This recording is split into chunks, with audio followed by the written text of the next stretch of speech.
up the MLB standings really fast. Yes, I want to can. take a look now that we are, you know, a bit like third into the year, like a little bit more than that. It's a good time to look at the biggest team that's kind of been busting, that hasn't panned out for us, you know? Okay. I was thinking for a while there, it was going to be Atlanta.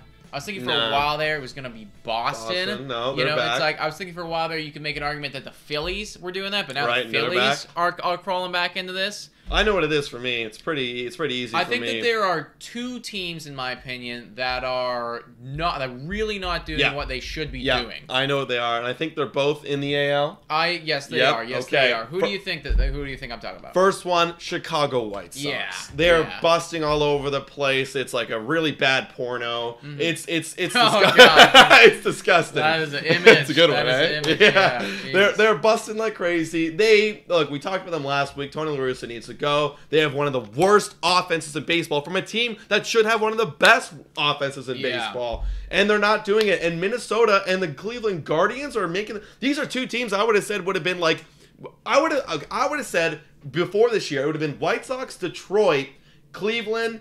and then Kansas City, Minnesota. You have guys who should have been in the bottom, not even touching playoffs, in the playoff spots right now. It's just like I would have, if I had to bet my life on any one team winning their division, it might have been on Chicago. Literally just because based on the competition and based on how confident I was in their squad, if I had to have done that, it might have been on the Chicago White Sox. And I would have died because right now they are sucking ass. Yep, they are sucking ass. We play them this week. We do. Probably when this clip is coming out, we will have a game against the White Sox.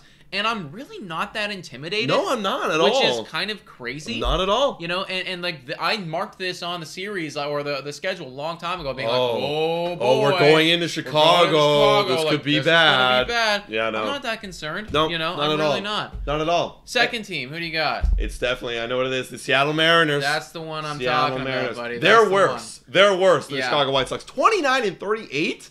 Like, you go out, you get Robbie Ray, you make all these trades, you get Adam Frazier, you get Jesse Winker, you get Eduardo Suarez. Like, and it's like, how do you go out and do all of that? And then what is this? And then do this. I remember in the offseason thinking to myself, holy mother of God, like, that lineup is good. It's thick. It's thick. And it's just not working out. Like, Jesse Winker is not coming into his own right now. Robbie Ray, like, that signing could end up being a complete bust. It's like, this is just, like, nothing is going right for Seattle. And especially having, coming off of a year where they, like, scraped together a winning record and really, like, fought for it. Dude. You were thinking that they were going to do better, and they're just not. Well, here's the funny thing. You know what we talked about a lot last year? The run differential. -51, and they somehow were up here. I mean, look at it's a common thread. You have a high winning run differential, you're in the top. Yeah, you're right. What was this? And then when you go back, I think they were like -15. Like, it just was, like, now you're starting to see, like, oh, this is what happens. We're seeing the other shoe drop. Yeah. You know? We're seeing it's like -19. Yeah, it's like, I think maybe they got a false sense of hope last year, being like, oh, wow, we won 90 games. Yeah. But really, it's just like, you're not always going to win those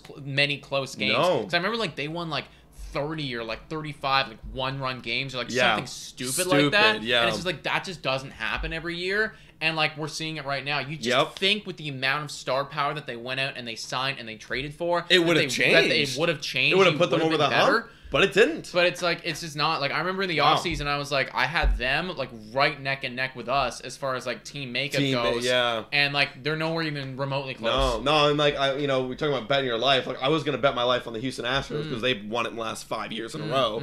But then I was like, oh, no, Seattle's coming. Exactly. Like, I was thinking, like, Seattle could really make a play here and, like, not even remotely close. Like, they are going to have some harsh decisions to make come trade deadline because, like, I don't even know. I don't even know what they got to do at this point. You know, like, I feel like honestly, manager could get fired there. Could be. Manager could get fired. Could be. Hey, management fails Seattle every year, says Ebard. There you go. Literally. There it is, guys. So those are our two biggest bust teams so far.